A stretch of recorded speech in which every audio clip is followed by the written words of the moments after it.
Boa noite, ouvinte do Gato da Madrugada. Espero que você esteja bem. E caso não esteja, que esse vídeo possa te ajudar de alguma forma. Hoje eu trago para vocês mais um conto de Edgar Allan Poe, Morella.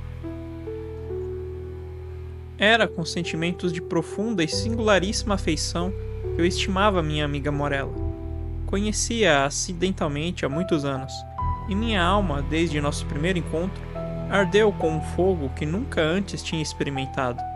Mas esse fogo não era de Eros, e amarga e tormentosa para o meu espírito foi a gradual convicção de que maneira alguma eu poderia definir seu significado em comum, ou regular sua vaga intensidade. Seja como for, nós nos conhecemos e o destino nos uniu diante do altar. E eu nunca falei de paixão nem de amor. Ela, contudo, fugia do convívio social, dedicando-se só a mim e me fazendo feliz. Maravilhar-se é uma felicidade, e uma felicidade é sonhar. A erudição de Morella era profunda.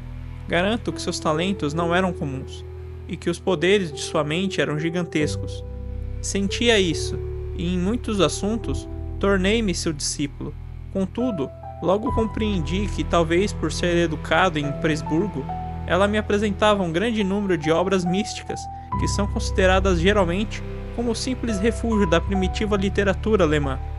Essas obras, por razões que não consigo imaginar, eram seus estudos favoritos e constantes, e o fato de que no transcorrer do tempo tornaram-se também os meus, só posso atribuir à simples, mas eficaz influência do hábito e do exemplo. Em tudo isso, não me engano, minha razão tinha pouca participação. Minhas convicções, se me conheço bem, não eram de forma alguma baseadas no ideal, nem continham qualquer tintura de misticismo nas minhas leituras, a menos que esteja redondamente equivocado, ou em meus atos ou em pensamentos. Persuadido disso, abandonei-me implicitamente à orientação de minha esposa, e mergulhei com firmeza na complexidade de seus estudos. E então, quando ao debruçar-me sobre aquelas páginas proibidas, senti um espírito sinistro inflamando-se dentro de mim. Morella passava sua mão fria sobre a minha, e desenterrava das cinzas de uma filosofia morta algumas palavras graves e singulares, cujo estranho sentido era gravado em fogo em minhas memórias. E então, hora após hora, permanecia a seu lado, e entregava-me a música de sua voz, até que finalmente sua melodia ganhava aspectos de terror, e então caía uma sombra sobre minha alma, e eu empalidecia, estremecia interiormente diante daqueles sons sobrenaturais. E assim, a alegria subitamente se desvanecia em horror, e o que era extraordinariamente belo se convertia no mais hediondo, como Rhinon se transformou em Genna. É desnecessário revelar o exato caráter dessas pesquisas, que, brotando dos volumes que já mencionei, consistiam durante muito tempo quase os únicos temas das conversas entre Morella e eu. Pelos versados no que se pode denominar de moral teleológica, eles seriam rapidamente entendidos, e pelos não versados, eles seriam em todos os casos pouco compreendidos. O estranho panteísmo de Fichte, na modificada paligenesia dos pitagóricos, acima de tudo, as doutrinas de identidade, tais como as representadas por Schelling, costumavam geralmente ser os pontos de discussão que tinham mais encantos para a imaginativa. Morella, o Sr. Locke, suponho, define aquela identidade, a que chama de pessoal como precisão, afirmando que consiste na sanidade de um ser racional. Uma vez que por pessoa entendemos uma existência inteligente, dotada de razão e como há uma consciência que acompanha sempre o pensamento, e ela que faz todos nós sermos chamados de nós mesmos, e assim nos diferenciamos dos outros seres pensantes, concedendo-nos nossa identidade pessoal. Mas o principium individuationis, a noção dessa identidade que na morte é ou não perdida para sempre, foi para mim o tempo todo uma consideração de extremo interesse, e não apenas pela natureza desconcertante e excitante de suas consequências, mas também pela maneira especial e agitada com que Morella as mencionava. Mas de fato, chegava agora o tempo em que o ministério da atitude de minha mulher passou a me oprimir como um feitiço. Eu não podia suportar por mais tempo o toque de seus dedos pálidos, nem o tom baixo de sua fala musical, nem o brilho de seus olhos melancólicos. E ela sabia disso tudo, mas não me censurava. Parecia ter consciência de minha fraqueza, ou de minhas tolices, e sorrindo, chamava-as destino. Parecia também ter consciência de alguma causa, para mim desconhecida, daquela gradual alienação de minha estima, mas não deu qualquer indício ou sinal de sua natureza. No entanto, era mulher e definhava a cada dia. No fim, a mancha carmesim se fixou permanentemente no seu rosto, e as veias azuis da testa pálida ficaram mais salientes, e chegou o instante que minha natureza se dissolvia em compaixão, mas no instante seguinte, eu via de relance seus olhos expressivos, então minha alma se sentia mal, e experimentava a vertigem de quem baixa a vista para um abismo aterrador e insondável. Devo dizer que guardava com um desejo fervoroso e incontrolável pela morte de Morella? Isso mesmo, mas o frágil espírito agarrou-se a seu habitáculo, de barro por muitos dias, por muitas semanas, tediosos meses, até meus torturados nervos conseguiram suplantar minha mente. E fiquei furioso com a demora, e com o coração de um demônio amaldiçoei os dias, as horas e os amargos momentos em que pareciam arrastar-se e arrastar-se à medida que sua débil vida declinava, com as sombras da agonia de um dia. Mas numa tarde de outono, quando os ventos permaneciam quietos no céu, Morella chamou-me ao lado de seu leito. Havia uma bruma turva em toda a terra, uma luminosidade quente sobre as águas, e sobre a rica folhagem de outono na floresta, um arco-íris tinha certamente caído no firmamento. Este é o dia dos dias, ela disse quando me aproximei. Um dia entre todos os dias para viver ou morrer. É um belo dia para os filhos da terra e da vida, e mais belo ainda para as filhas do céu e da morte. Beijei sua fronte e ela prosseguiu. Estou morrendo, contudo, viverei. Morella, não chegaram nunca os dias em que poderias ter me amado, mas aquela que na vida abominastes, na morte adorarás. Morella, repito que estou morrendo, mas dentro de mim há um testemunho daquele afeto. Ah, tão pequeno, que sentistes por mim, por Morella, e quando meu espírito partir, a criança viverá, tua criança e minha, de Morella. Mas teus dias serão dias de tristeza, dessa tristeza que é mais duradoura das impressões, da mesma forma que o cipreste é mais duradouro nas árvores. Porque as horas de sua felicidade terminaram, e não se colhe felicidade duas vezes na vida, como as rosas de Pestum, duas vezes em um ano. Tu não mais jogarás com o tempo o jogo daquele que nasceu em Teos, mas ignorando a murta e o vinho, levarás pela terra sobre ti o teu sudário, como fazem os muçulmanos em Meca. Morella, exclamei, como sabes tu isto? Mas ela virou o rosto sobre o travesseiro e um leve tremor percorreu seus membros, e assim morreu, e nunca mais ouvi sua voz. Contudo, como ela havia previsto, a criança que ao morrer ela dera à luz, não respirou até que a mãe não respirasse mais.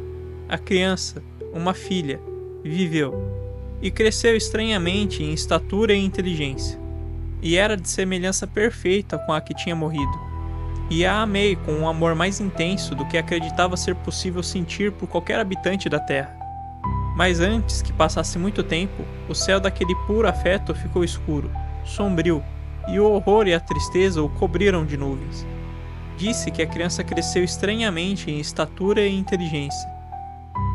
Estranho, na verdade, foi o rápido crescimento do tamanho de seu corpo, mas terríveis, terríveis foram os tumultuosos pensamentos que se acumularam em mim ao observar o desenvolvimento de seu intelecto.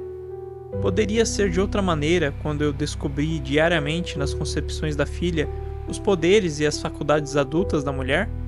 Quando as lições da experiência saíam dos lábios da infância? E quando a sabedoria ou as paixões da maturidade eu via diariamente cintilando nos seus olhos grandes e pensativos?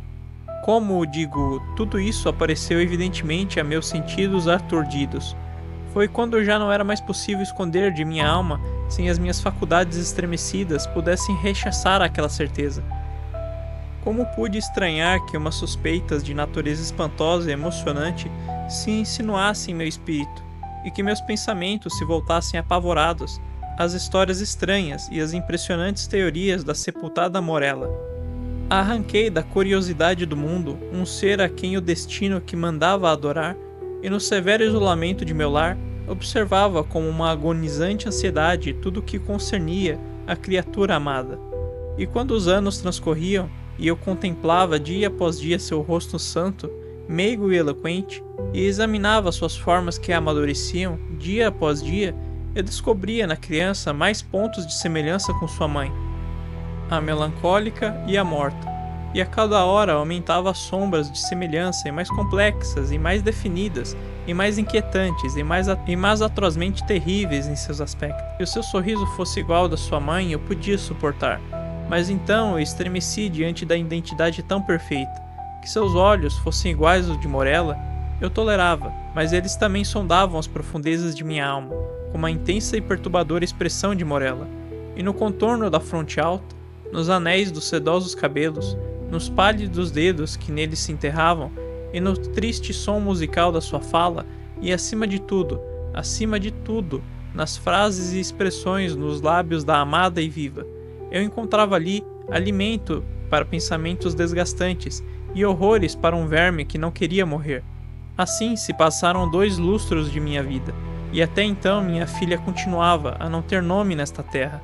Minha filha e meu amor eram os nomes habitualmente ditos pelo afeto paterno, e o rígido isolamento de seus dias impedia toda a relação.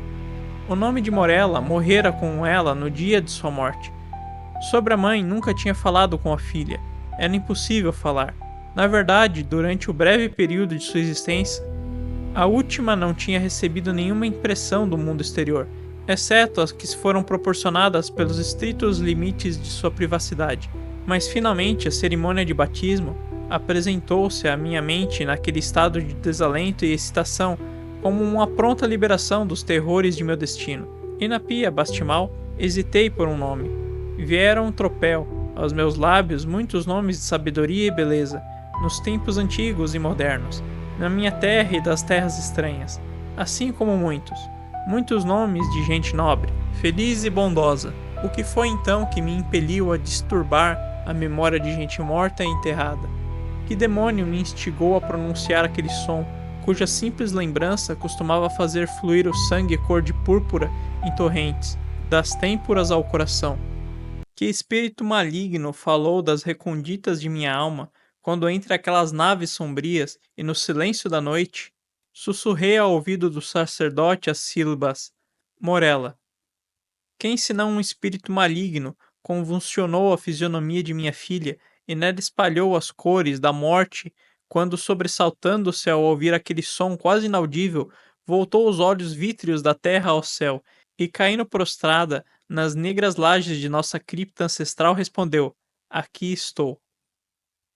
Estes simples sons chegaram-me fria, calma e distintamente aos ouvidos, e destes, como chumbo derretido, escorreram silabantes até ao cérebro.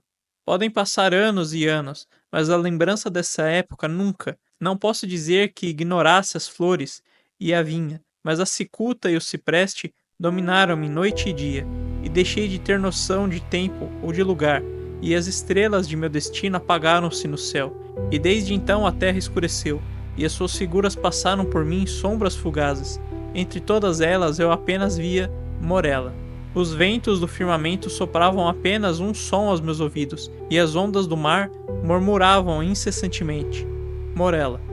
Mas ela morreu, e com as minhas próprias mãos eu confiei a sepultura, e ri um longo e amargo riso quando não encontrei sinais da primeira no sepulcro onde depus a segunda. Morella. Obrigado por ouvir até o final. Curta e compartilhe para apoiar essa iniciativa.